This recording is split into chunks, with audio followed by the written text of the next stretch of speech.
Hello everyone, सो आप सबका स्वागत है हमारी जोहार एड्यू कैंपस ऐप पे, जहां पे हम लोग आपके JSSC लेडी सुपरवाइजर एग्जाम के लिए सोशियोलॉजी कवर कर रहे हैं। तो अब तक हमने अपने प्रीवियस लेक्चर में कवर किया है कि सोशियोलॉजी किस तरीके से एक सब्जेक्ट के रूप में आपके सामने आई, किस तरीके से सोशियोलॉजी का इमर्जेंस और उद्भव हुआ।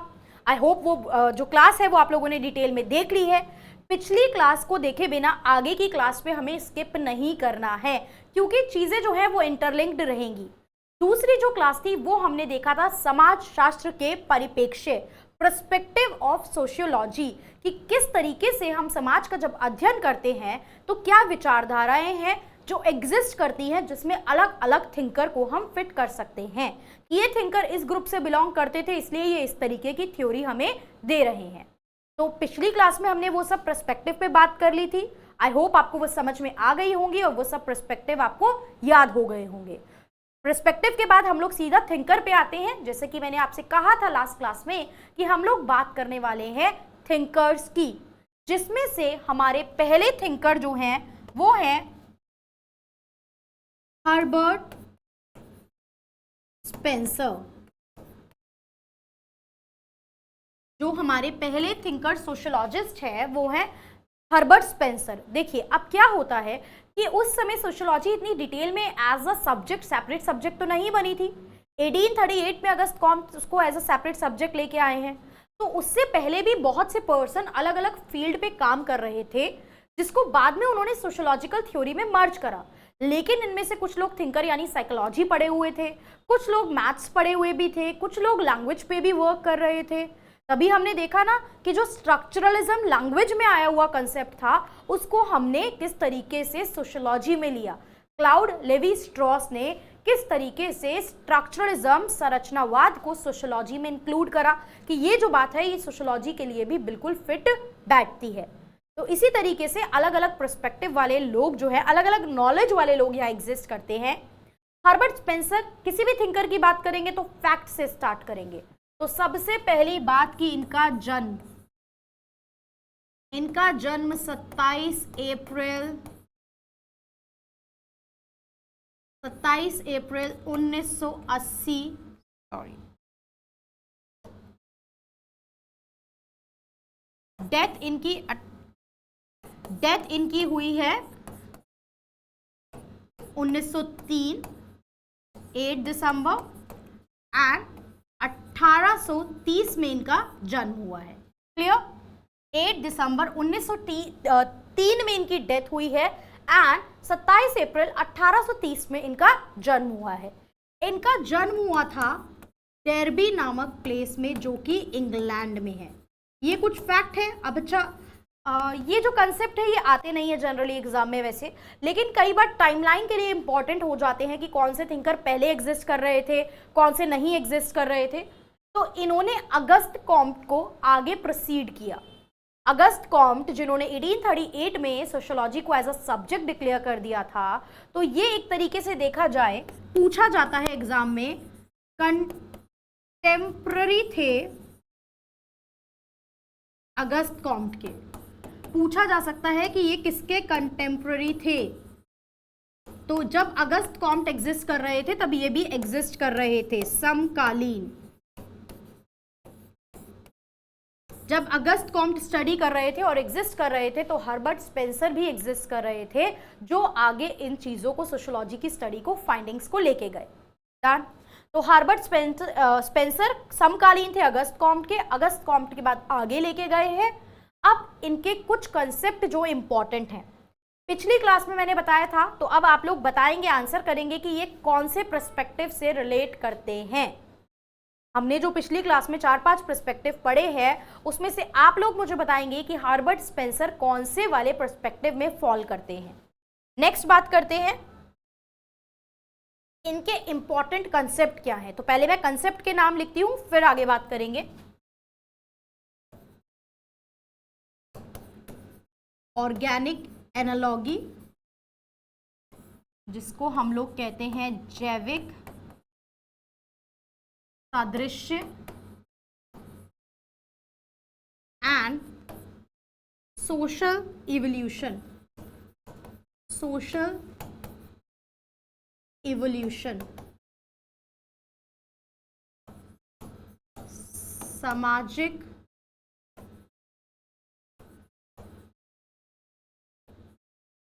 उद्भव। क्लियर? उद्भव या उद्विकास, उद्विकास भी वर्ड आप यूज कर सकते हो कि किस तरीके से सामाजिक उद्भव और उद्विकास हो रहा है।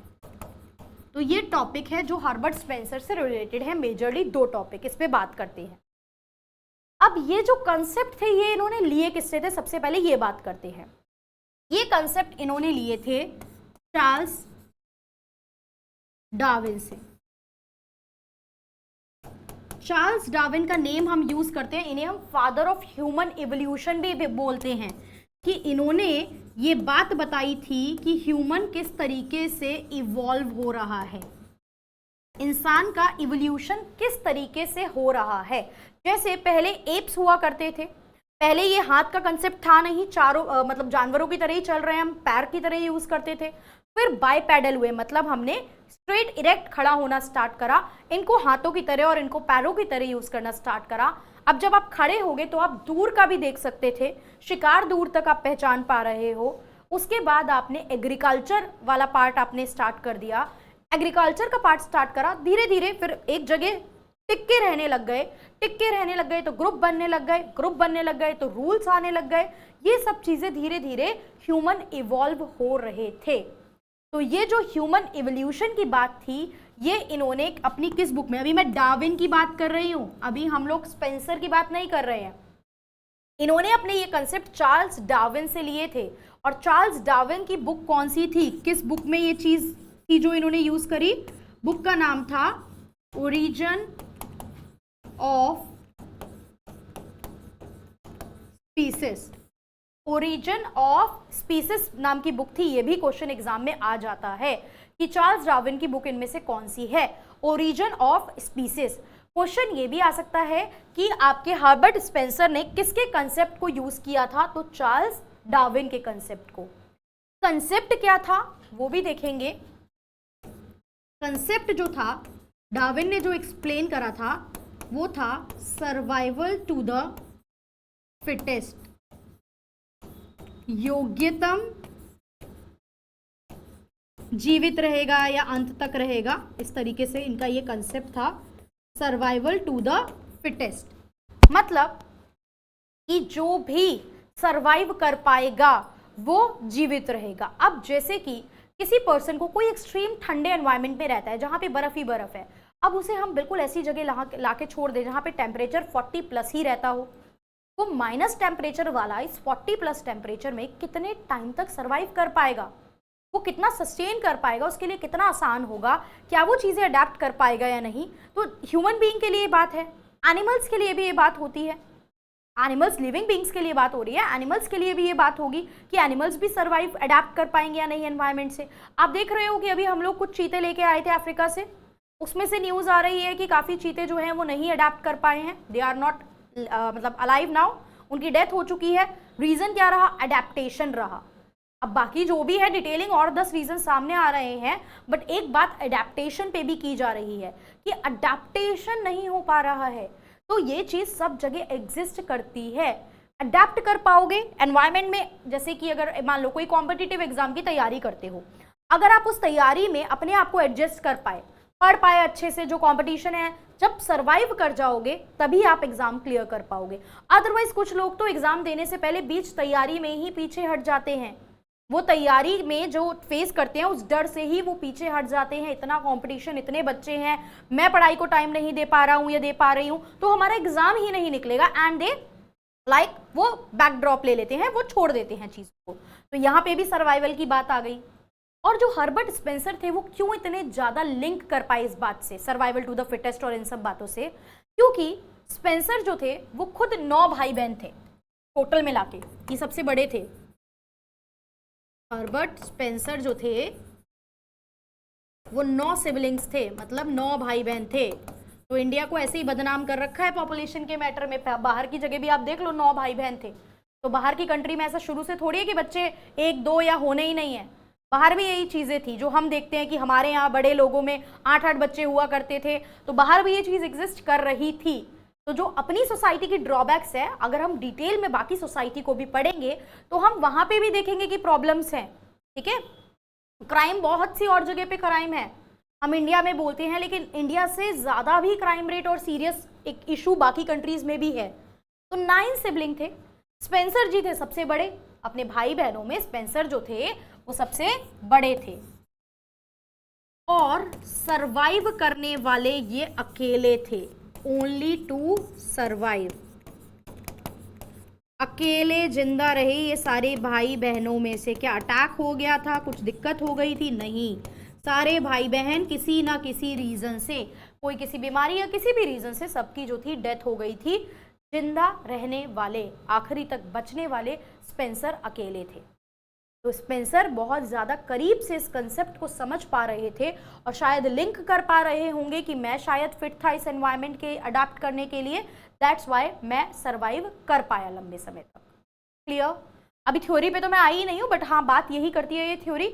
Organic analogy and social evolution किसके कंसेप्ट है? हर्बर्ट स्पेंसर के। हर्बर्ट स्पेंसर कौन से पर्सपेक्टिव से हैं? 4 पढ़े थे, उसमें से फंक्शनलिस्ट, प्रकार्यवाद वाले पर्सपेक्टिव से थे। उसके अलावा देखा जाएगा तो किससे इंस्पायर थे ये? Charles Darwin. चार्ल्स डार्विन की बुक कौन सी थी? ओरिजिन ऑफ स्पीसीज जो थी इनकी बुक थी। कौन से कंसेप्ट को इन्होंने लिया था?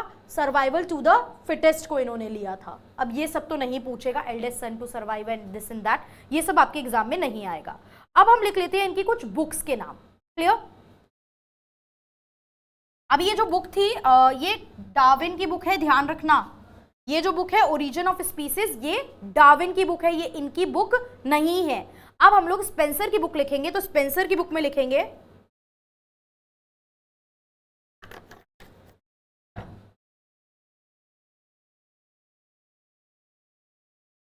बुक्स। देखिए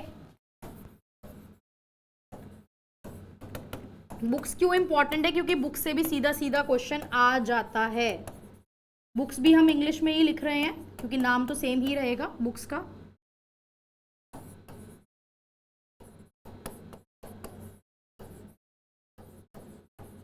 बुक से डायरेक्ट क्वेश्चन आ सकता है, बुक्स लिख के मैचिंग आ सकती हैं, ये किसी भी तरीके से आ सकता है।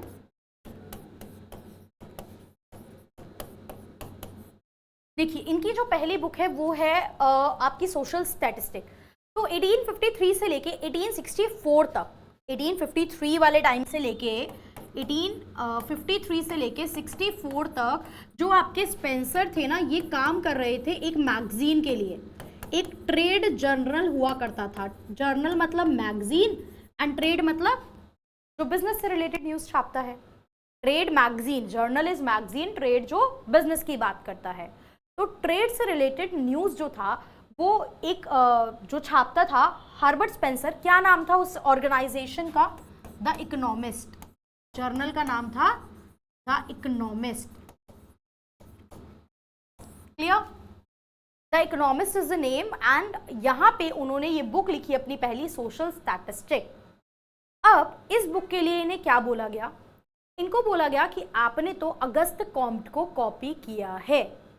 कैसे बोला गया ये बात? मैंने अभी आपको पिछली क्लास के स्टार्टिंग में बताया था कि अगस्त कॉम्ट ने भी कंसेप्ट दिया था किस चीज का। देखो पिछली क्लास की चीजें अगली क्लास में रिवाइज हो रही हैं। पिछला देख के आओगे तो आगे की चीजें समझने में आसान होंगी और चीजें साथ के साथ रिवाइज भी हो जाएंगी। Social statistic and social dynamics, ये मैंने बताया था आपको कि कुछ चीज़ें होती हैं सोसाइटी में जो स्थायी होती हैं और कुछ चीज़ें होती हैं जो बदलती रहती हैं, परिवर्तनशील होती हैं। ये कंसेप्ट किसने दिया था? ये कंसेप्ट अगस्त कॉम्ट ने दिया था। तो जब इन्होंने ये बुक लिखी तो इसके बाद बहुत लोगों ने इन्हें ये बात बोली कि यार आपकी जो ये बुक है ना, ये तो कॉपी है अगस्त कॉम्ट से। इन्होंने क्लियर कट बोला कि भैया मैंने कोई कॉपी नहीं की है, मैं तो कुछ और नाम देने वाला था बुक को, लेकिन वो नाम ऑलरेडी एग्जिस्ट करता था जिस वजह से मुझे इसको ये नाम देना पड़ा। क्लियर? उसके अलावा ये जो इनकी 2 बुक्स हैं, इसमें इन्होंने बात की है आपका जो मैं कंसेप्ट बताना चाह रही थी, जो प्रिंसिपल, जो टॉपिक हमने हेडिंग लिखी थी, that is organic analogy and social evolution. अगर पूछ लिया जाए कि organic analogy and social evolution की बात हर्बर्ट स्पेंसर ने कहाँ पे की है, तो आपको ऑप्शन में इनमें से कोई भी एक बुक मिलेगी तो आप लिख देंगे, प्रिंसिपल ऑफ सोशोलॉजी या फिर फर्स्ट प्रिंसिपल, इन दोनों में बात की गई है जैविक सादृश्य की या फिर आपका दूसरा कंसेप्ट है सोशल इवोल्यूशन की। ये क्वेश्चन भी आ सकता है। क्वेश्चन किस तरीके से आ सकता है उसको साथ के साथ देख के चलें। क्लियर? अगला हम लोग देखेंगे ऑर्गेनिक एनालॉगी क्या होता है।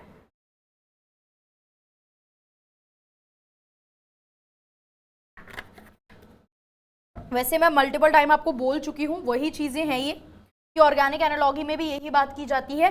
जैसे सोसाइटी धीरे धीरे इवॉल्व हुई है, जैसे ह्यूमन धीरे धीरे इवॉल्व हो रहा है, समाज के भी अलग अलग स्ट्रक्चर हैं जो धीरे धीरे क्या हो रहे हैं, इवॉल्व हो रहे हैं। जैसे कि इकोनॉमी,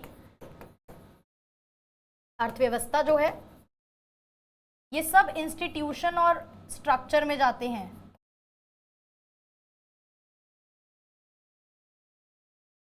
अर्थव्यवस्था हमारी,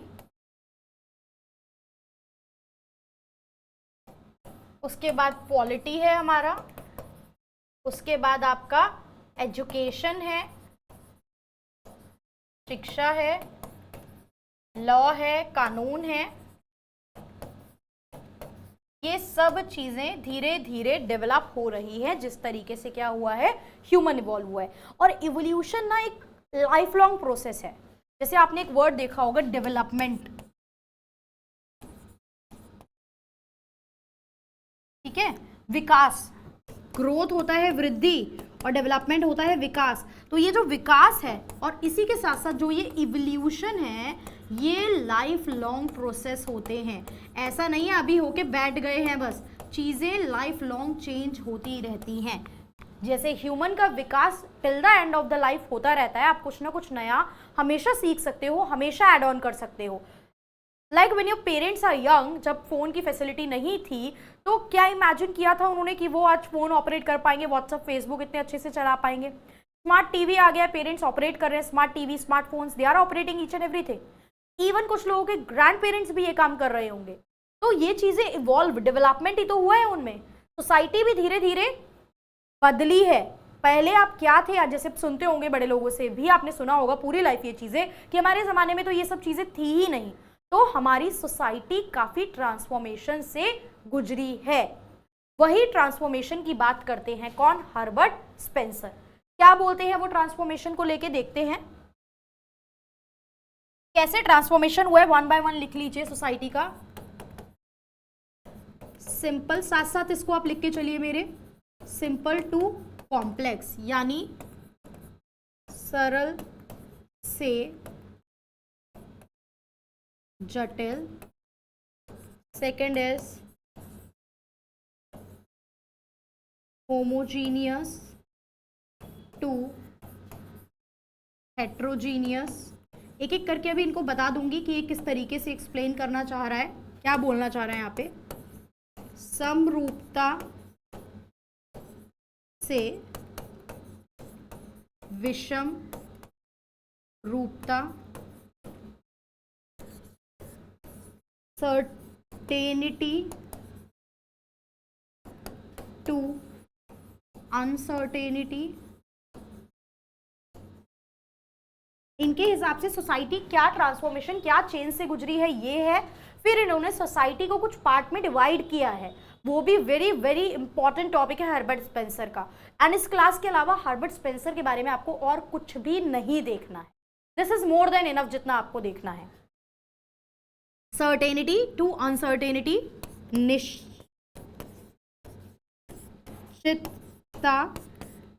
से अनिश्चितता, and the last one is coordination to non-coordination.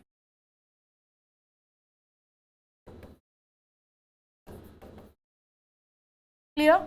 Coordination to non असंबंधता से संबंधता, अच्छा उल्टा है ये, संबंधता से uncoordination to coordination. Clear? Coordination मतलब क्या होता है? संबंध क्या है, आपस में कोऑपरेट करके कितना चल रहे हैं एक दूसरे के साथ, तो ये अभी समझ लेते हैं।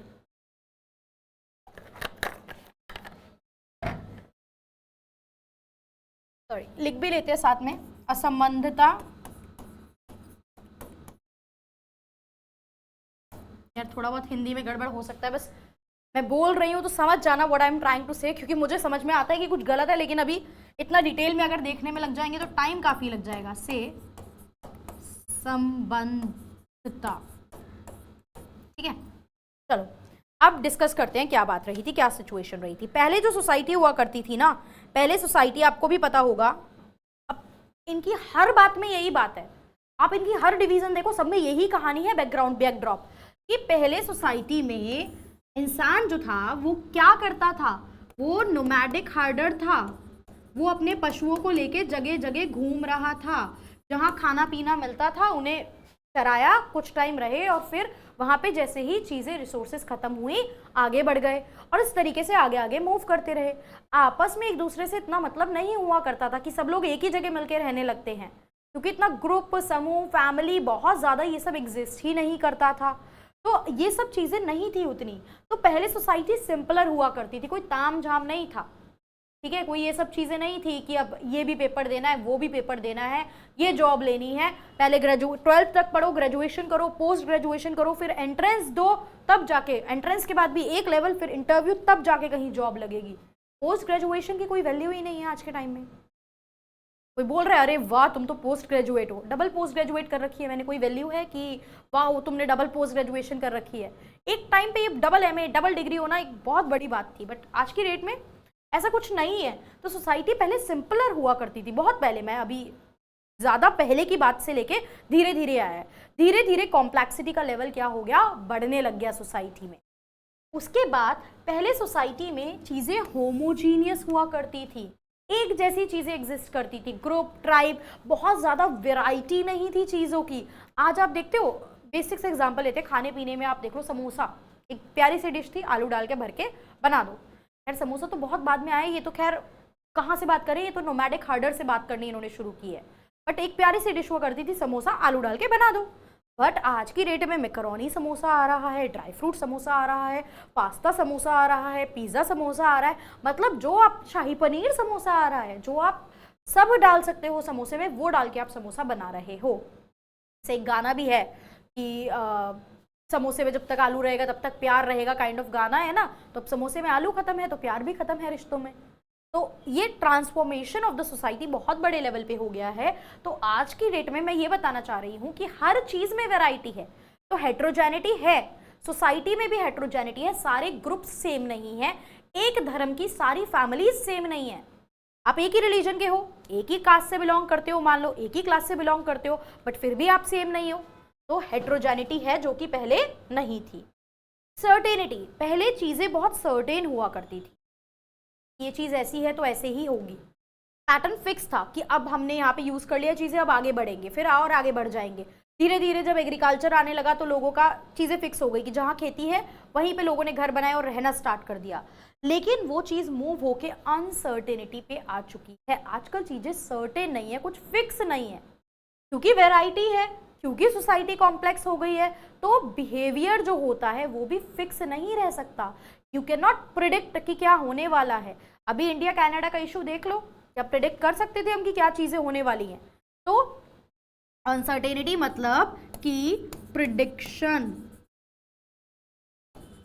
नहीं हो सकता, बिहेवियर जो होता है वो वेरी करता है काफी ज्यादा। और अब तो वैसे भी सोसाइटी कॉम्प्लेक्स और हेट्रोजीनियस है, तो आप चीजों को फिक्स नहीं बता सकते हो। समझ में आ रही है चीजें? बहुत सिंपल बातें हैं, बस लिखी हुई आपको ऐसा लगेगा कितनी कॉम्प्लिकेटेड चीजें हैं। पहले लोग लिमिटेड लोग थे, आपका चीजों का पता नहीं था, लोगों को साथ ग्रुप नहीं पता था, और चीजें भी ज्यादा नहीं थी, तो कोऑर्डिनेशन जैसी चीज, कॉपरेशन जैसी चीज एग्जिस्ट नहीं करती थी। लेकिन आज कोऑर्डिनेशन है, चीजें लिंक है, इकोनॉमी अच्छी चलेगी तो पॉलिटिकल स्ट्रक्चर को सपोर्ट मिल रहा है, मतलब इकोनॉमी साउंड है तो लोग पॉलिटिकल स्ट्रक्चर पे आवाज नहीं उठा रहे हैं। अभी 10 चीजें इकोनॉमी में गड़बड़ हो जाए तो लोग पॉलिटिकल चीजों पे आवाज उठाने लगेंगे, गवर्नमेंट पे आवाज उठाने लगेंगे। तो डिफरेंट जो पार्ट है वो आपस में रिलेटेड है, कोऑर्डिनेशन एंड कॉपरेशन के साथ एक दूसरे से काम कर रहे हैं। Clear? Like if I am teaching here, तो मैं सिर्फ टीच कर रही हूँ, बाकी टेक्निकल काम is like manage by some other person, तो वो कोऑर्डिनेशन से काम हो रहा है। अगर मैं सारे काम खुद ही करने लग जाऊं तो मेरी एफिशिएंसी जो है, मेरी जो क्षमता है वो क्या हो जाएगी, डिक्लाइन होने लग जाएगी। कि मैं नोट्स भी खुद ही बनाऊंगी क्लास में आके, मतलब नोट्स तो खैर खुद ही बनाने पड़ते हैं, बट आजकल तो लोग सीधा बनवा भी रहे हैं कि तुम नोट्स बनाओ, हम सिर्फ पढ़ा देंगे और वही नोट्स दे देंगे। बट यही चीज़ है कि नोट्स भी आप खुद बनाएंगे, पढ़ाएंगे भी आप खुद, टेक्निकल भी आप खुद मैनेज करेंगे, तो फिर आपकी जो एफिशिएंसी होती है, आपकी जो क्षमता है वो क्या होने लगती है, वो डिक्लाइन करने लगती है। तो ये पार्ट था कि इन्होंने सोसाइटी के ट्रांसफॉर्मेशन को, समाज का जो परिवर्तन हो रहा है उसको कितने तरीके से क्लासिफाई करा है। तो ये थे क्या, सोशल ट्रांसफॉर्मेशन की बात थी।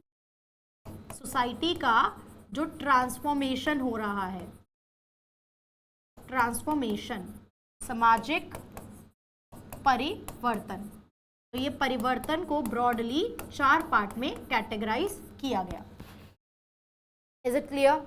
बेसिक सी बातें अभी हमने देखी हैं, किससे इंस्पायर थे, इनकी बुक्स क्या थी, क्यों ये उस थ्योरी के टुवर्ड्स ज़्यादा इंक्लाइन हो गए, क्यों इन्होंने इस चीज़ पे काम करना स्टार्ट करा। तो कहीं ना कहीं इनका कुछ पर्सनल रीज़न भी था जिससे हम कनेक्ट कर पा रहे हैं कि शायद इस रीज़न से ये डार्विन की थ्योरी के टुवर्ड्स ज़्यादा इंक्लाइंड हो गए होंगे।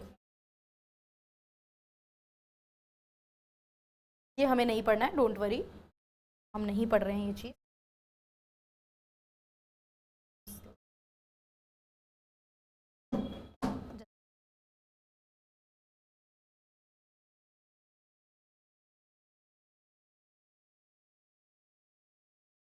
आते हैं हम अपने टॉपिक पे दोबारा। Let me come to the slide again. Books पे बात कर ली थी, इकोनॉमी पे बात कर ली है, यस।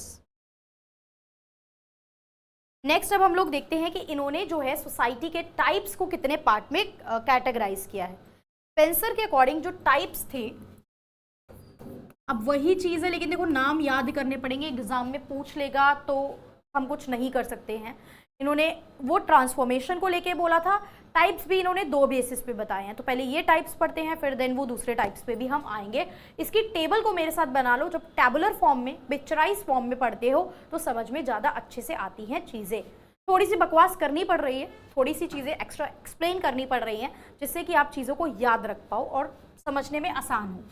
जब रिवीजन करेंगे चीज़ों की तो थोड़ा फास्ट पढ़ लेंगे इनको। और अभी बहुत सारे ऐसे थिंकर हैं जिनके बारे में पढ़ने को बहुत कुछ है। Will come to Karl Marx, will come to Emily Durkheim and Max Weber. ये 3 तो क्लासिकल थिंकर्स बोले जाते हैं सोशियोलॉजी के। फिर अलग अलग थिंकर आएंगे, फंक्शनलिस्ट वाले ये रहे, स्ट्रक्चरलिज्म वाले ये रहे, फिर ऐसे पढ़ना स्टार्ट करेंगे। और आप लोग कैलकुलेट करना, ऑन एन एवरेज हम लोग 30+ पे बात करेंगे, जिसमें कॉम्ट हम पढ़ चुके हैं, कॉम्ट के बारे में पढ़ा है, इसको मिला के तो और भी ज़्यादा हो जाएंगे। बल्कि स्पेंसर आज हो गया। ये 2 थिंकर लिख के टिक कर लेना अपने पास, जैसे जैसे थिंकर्स होते जाएंगे हम उसको मार्क करते जाएंगे अपने पास। तो स्पेंसर के according type of society, just make this chart with me. इसको चार्ट को मेरे साथ बनाएंगे। सिंपल सोसाइटी, सरल समाज, हिंदी इंग्लिश दोनों में मैं लिख के चल रही हूँ सो दैट किसी को भी प्रॉब्लम ना हो। ठीक है, सरल समाज। स्लो लगेगा तो आप फास्ट कर सकते हो, but I am trying to maintain a speed, क्योंकि मेरी थोड़ी सी स्पीड तेज है तो मैं ट्राई कर रही हूँ कि एक स्पीड मेंटेन करके चलूँ, बहुत फास्ट ना जाए चीज़ें। अगर उस वजह से ज़्यादा स्लो जा रहा है तो आप लोग स्पीड अपने पास इंक्रीज कर सकते हो, आपके पास ऑप्शन है। कंपाउंड सोसाइटी होता है मिश्रित समाज।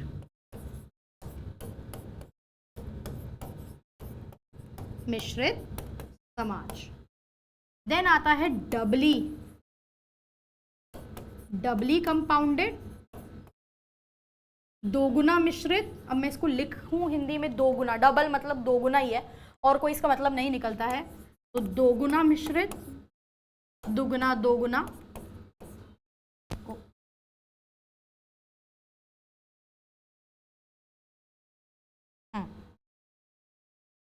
दोगुना मिश्रित समाज एंड हटा देते हैं,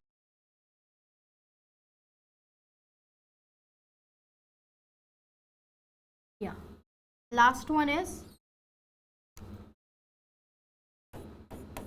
ट्रेबली कंपाउंडेड, यानी कि तिगुना मिश्रित। अब क्या है, वही बकवास जो मैंने अभी थोड़ी देर पहले की थी वही यहाँ पे दोबारा की गई है कि सोसाइटी एक प्रोसेस से गुजरी है। पहले आपकी सोसाइटी सिंपलर हुआ करती थी, जब लोग नोमैडिक हर्डिंग वाला काम करते थे, लोग घुमंतू होते थे, अपने जानवरों को लेके इधर उधर तलाश में घूमते थे। यहाँ पे लोगों को कुछ ऐसा नहीं था कि ये इस चीज में स्पेशलाइज है। जैसे अभी मैंने बोला आई एम टीचिंग, तो मैं इस पढ़ाने में स्पेशलाइज हूँ, बाकी कोई टेक्निकल चीजों में स्पेशलाइज है। यहाँ पे कोई स्पेशलाइजेशन नहीं हुआ करता था इस टाइप की सोसाइटी में।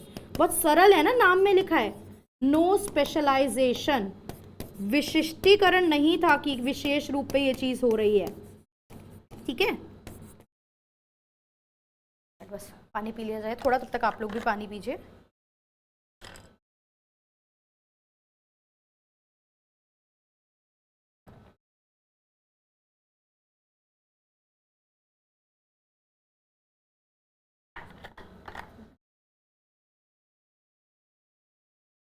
चलिए अगली सोसाइटी की बात करते हैं, कंपाउंडेड सोसाइटी। कंपाउंड सोसाइटी क्या होती है? कंपाउंड होता है मिश्रण। जब दो या दो से ज्यादा चीजों से मिलकर कोई चीज बन रही है तो उसे हम कहते हैं कंपाउंड। तो जब दो या दो से ज्यादा सरल समाज से मिलकर कोई समाज बना तो वो बन गया कंपाउंडेड समाज, मिश्रित समाज, 2+ सोसाइटी। अच्छा, इस टाइप की सोसाइटी में एग्रीकल्चर आ गया था, एग्रीकल्चर देखने को मिल रहा था, एग्रीकल्चर एग्जिस्ट कर रहा था। फिर भी मेजॉरिटी ऑफ द पीपल यहाँ पे क्या थे, आया था थोड़ा मोड़ा आया था, ज्यादा नहीं आया था। मेजॉरिटी ऑफ द पीपल जो थे वो पेस्टोरल थे, पेस्टोरल थे, चारवाहक थे। क्लियर? अभी भी मेजॉरिटी ऑफ द लोग यहाँ पे पेस्टोरल थे। यहाँ पे भी डिवीजन ऑफ लेबर, काम का बंटवारा कम था क्योंकि स्पेशलाइजेशन अभी लिमिटेड है, काम बहुत ज़्यादा नहीं है, तो काम का बंटवारा जो था वो बिल्कुल मॉडर्न सोसाइटी में ज़्यादा देखने को मिलता है कि काम बट रहे हैं। आपने एक वर्ड सुना होगा, सोसाइटी से डायरेक्टली तो लिंक नहीं करता, बट आई डोंट नो कितने लोगों ने सुना होगा, और इसकी एग्जैक्ट हिंदी तो मुझे भी नहीं पता है, बाहाईकरण शायद बोलते हैं इसे, बाहाईकरण something. It is outsourcing. Outsourcing क्या होता है? आउटसोर्सिंग होता है अपना काम किसी बाहर की पर्सन या बाहर की कंपनी से करा लेना। जैसे फॉर एग्जांपल मेरा एक इंस्टीट्यूट है, मेरा मेन काम क्या है? पढ़ाना। ठीक है, आई एम टीचिंग सोशियोलॉजी।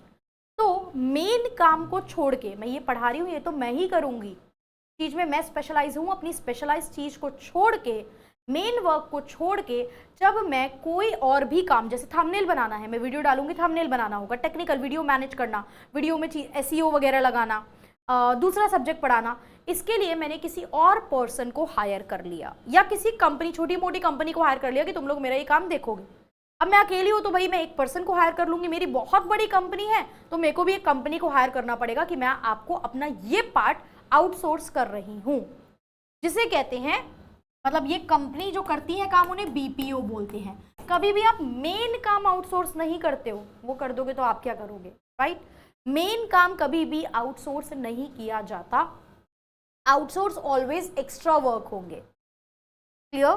खतरा भी रहता है, प्राइवेसी का खतरा रहता है यहाँ पे आपका, और वो पर्सन अगर काम टाइम पे ना करके दे तो आपने टाइम पे कर लिया है तो आपका भी डिले होगा, ये भी प्रॉब्लम रहती है। बट फायदे भी हैं कि आपको वो चीज़ नहीं आती, आपको सीख के करने में बहुत टाइम लगेगा, सामने वाला पर्सन वो चीज़ जानता होगा, वो वही काम कर रहा है। जैसे ऐप क्रिएट करना, वो पर्सन ऐप मैनेज कर रहा है, पता नहीं कितने इंस्टीट्यूशन की कर रहा होगा, तो मैं उसको दे दूंगी तो वो मेरी ऐप अच्छे से मैनेज कर पाएगा पर्सन।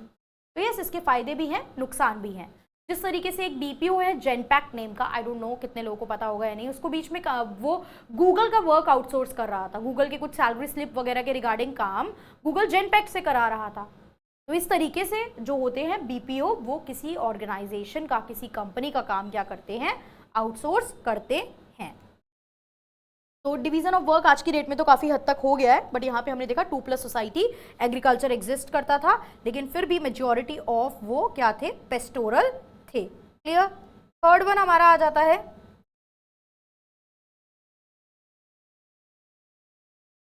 डबली कंपाउंडेड। डबली कंपाउंडेड क्या था, सेटल्ड था, यहाँ पे चीजें पॉलिटिकल इकोनॉमिक स्ट्रक्चर पूरी तरीके से सेटल्ड हो चुका था। रोड और मतलब इंफ्रा और कम्युनिकेशन, संचार वगैरह यहाँ पे स्ट्रॉन्ग था, सेटल हो गया है ना। तो रोड मतलब इंफ्रा लिख लो, रोड क्यों लिख रहे हैं सिर्फ, इंफ्रा एंड कम्युनिकेशन अच्छा है। एग्रीकल्चर भी यहाँ पे सेट है, इंफ्रा एंड कम्युनिकेशन अच्छा है, एग्रीकल्चर भी सेट है। यहाँ पे रिलीजियस प्रायोरिटी भी दी जा रही है, रिलीजियस हियरार्की भी सेट हो रही है, रिलीजन को भी इंपॉर्टेंस दी जा रही है। क्लियर। रिलीजियस भी इन्वॉल्व हो रही है चीजें। ये क्या होते हैं ट्राइबली कंपाउंडेड, ये होते हैं ग्रेट सिविलाइज्ड नेशन। अब भैया इस वर्ड को बोल दिया मतलब सब कुछ हो गया, मतलब सिविलाइज्ड है। जैसे आप बोलते हो ना डेवलप्ड इकोनॉमी, कोई इकोनॉमी डेवलप्ड है तो उसमें मतलब सब अच्छा है, वहाँ पे आपका टेक्निक अच्छी है, वहाँ पे आपकी जीडीपी अच्छी है, वहाँ पे आपकी एम्प्लॉयमेंट अच्छी है, वहाँ पे आपकी ग्रोथ फैसिलिटी अच्छी है। तो सिमिलरली जब मैंने इसे बोल दिया कि ये ग्रेट सिविलाइज्ड नेशन है, तो यहाँ पे डिवीजन ऑफ लेबर है, यहाँ पे आपका ट्रांसपोर्ट एंड कम्युनिकेशन के मीडियम स्ट्रॉन्ग है, यहाँ पे डेंसिटी ऑफ पॉपुलेशन भी है। डेंसिटी ऑफ पॉपुलेशन क्या होता है, जनसंख्या घनत्व, जनसंख्या घनत्व मतलब पर स्क्वायर किलोमीटर में कितने लोग रह रहे हैं। सॉरी फॉर दिस स्पेस की वजह से, बट आप समझ जाना, जनसंख्या घनत्व लिखा हुआ है, पर स्क्वायर किलोमीटर में कितने लोग रह रहे हैं। अब ज्यादा लोग रहेंगे तो अच्छा है क्या, जैसे मुंबई की चौल है, दिल्ली में देखो, दिल्ली जब बनाई गई थी, जब इसका प्रॉपर कंस्ट्रक्शन किया गया था, दिल्ली की मैं बात करती हूँ, तो दिल्ली को कंस्ट्रक्ट किया गया था कि इसमें 3 लाख लोग आराम से रह सके। कंस्ट्रक्शन किया गया था 3 लाख लोगों के हिसाब से, और आज कितने लोग रह रहे हैं यहाँ, 2 crore approx people are living in this place. मतलब आप देख सकते हो कितना ज्यादा ट्रिमेंडस बर्डन पड़ा है। तभी आप देखते हो कि जहाँ पे आपको घर भी देखने को मिलते थे ना, वहां पे आज की डेट में घर नहीं है। यहाँ दिल्ली जैसी सिटी में यहाँ पे अब क्या बन चुके हैं, फ्लैट बन चुके हैं, फ्लैट सिस्टम एग्जिस्ट कर रहा है यहाँ पे भी। क्लियर।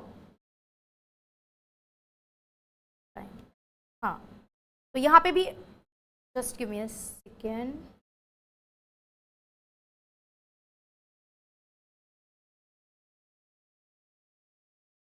क्लियर।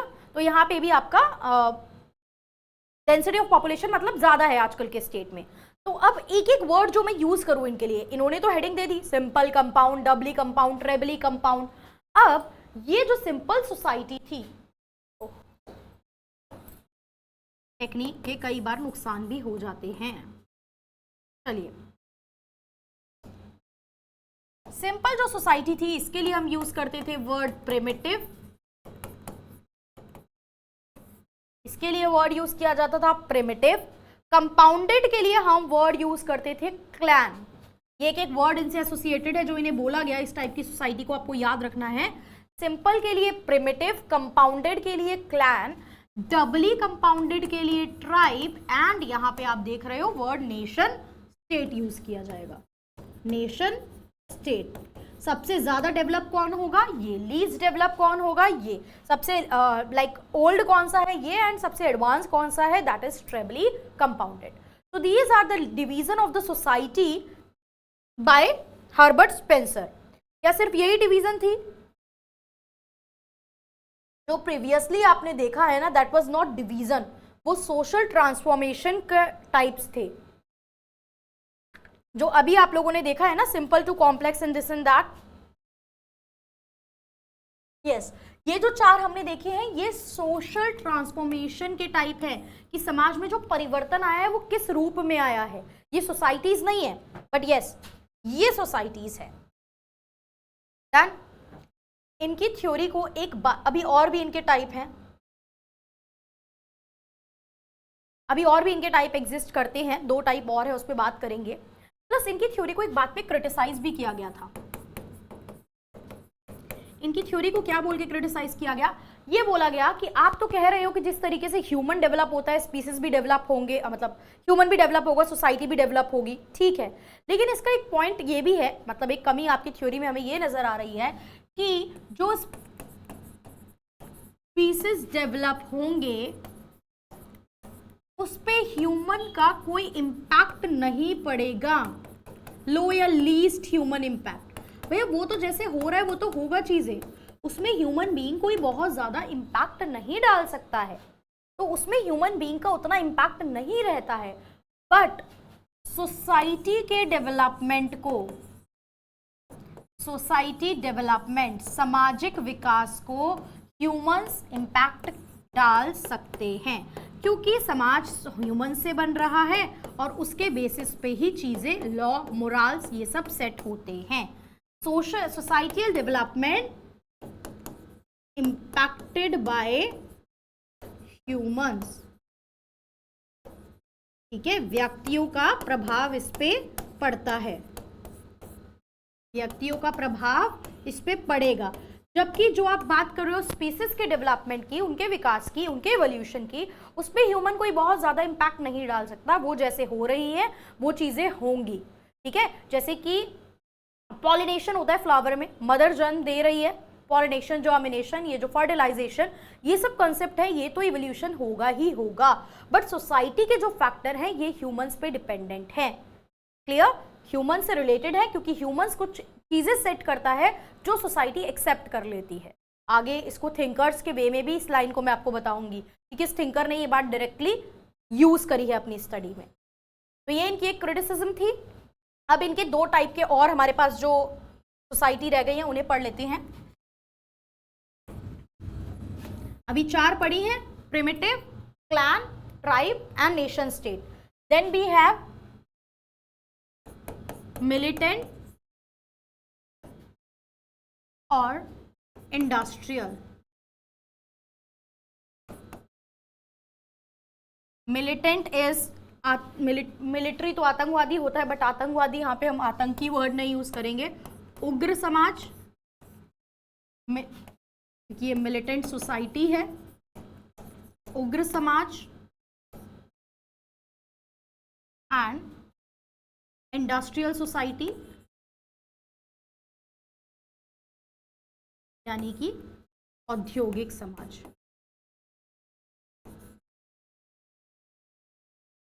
औद्योगिक समाज, अब क्या समझ में आ रहा है? औद्योगिक में क्या प्रोडक्शन कर रहे हैं हम लोग, और मिलिट्री में क्या मिलिट्री फोर्स यूज कर रहे हैं। इन वर्ड से हमें क्या समझ में आ रहा है कि क्या होता है औद्योगिक और क्या होता है इंडस्ट्रियल समाज। तो जो हमारा मिलिटेंट समाज होता है, मिलिटेंट क्या होता है? मिलिट्री अपनी मनवाई लेती है ना, जो भी आपको करना है मिलिट्री अपने अकॉर्डिंग आपसे काम करवा लेती है। तो इससे रिलेटेड एक वर्ड देखना है, फोर्स, ठीक है। फोर्स के बेसिस पे या फिर कंपलसरी होता है इस समाज में जो रूल्स होते हैं उन्हें फॉलो करना।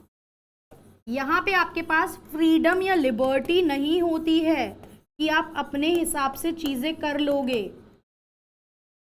फ्रीडम एंड लिबर्टी एग्जिस्ट नहीं करती है। यस, फ्रीडम एंड लिबर्टी नहीं होती है आपके पास।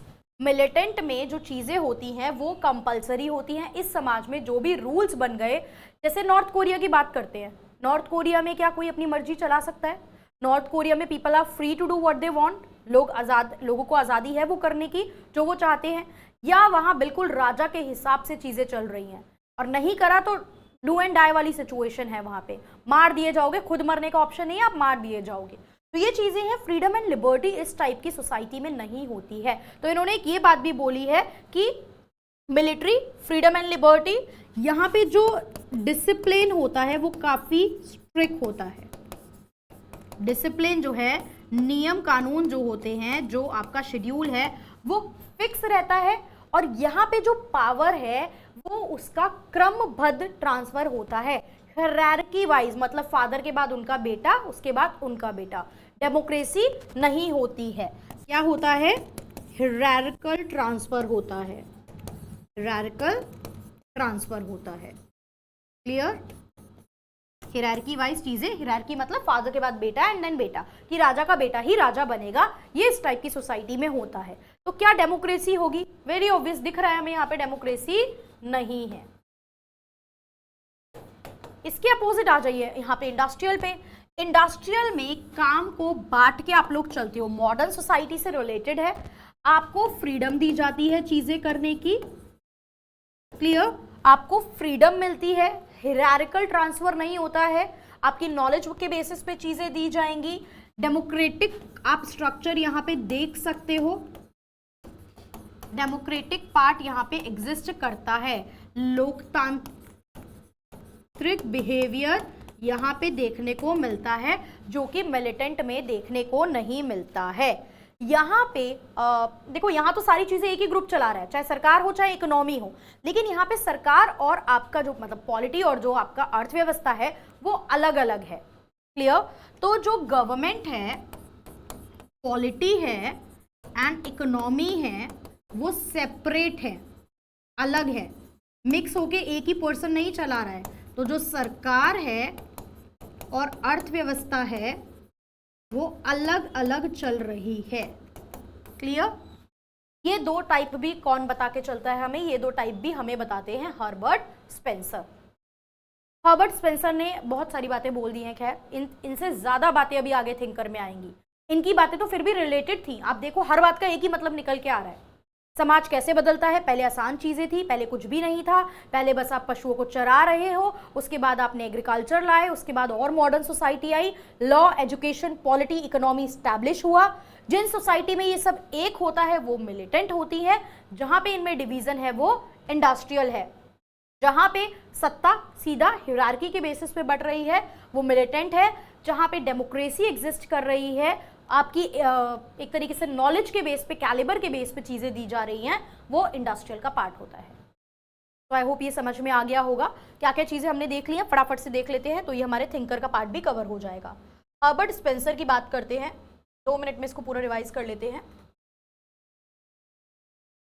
हर्बर्ट स्पेंसर का हमने पहला फैक्ट देखा था कि इनका जन्म 27 अप्रैल 1830 के इंग्लैंड के डर्बी में हुआ। इनकी डेथ जो थी वो 1 दिसंबर 1903 में हुई। 9 भाई बहनों के बीच में जिंदा रहने वाले ये अकेले पर्सन थे। इनके बाकी के 8 भाई बहनों की किसी न किसी कारण से डेथ हो गई थी। इसी वजह से ये थोड़ा सा ज्यादा लिंक कर पा रहे थे चार्ल्स डार्विन की थ्योरी से। चार्ल्स डार्विन की जो थ्योरी थी, जो उन्होंने अपनी बुक ओरिजिन ऑफ स्पीसीज में लिखी थी, जिस थ्योरी को हम सर्वाइवल टू द फिटेस्ट नाम से भी जानते हैं, कि जो योग्यतम है वही जीवित रहेगा, ये इस बात से काफी हद तक लिंक कर पा रहे थे और इंस्पायर भी थे।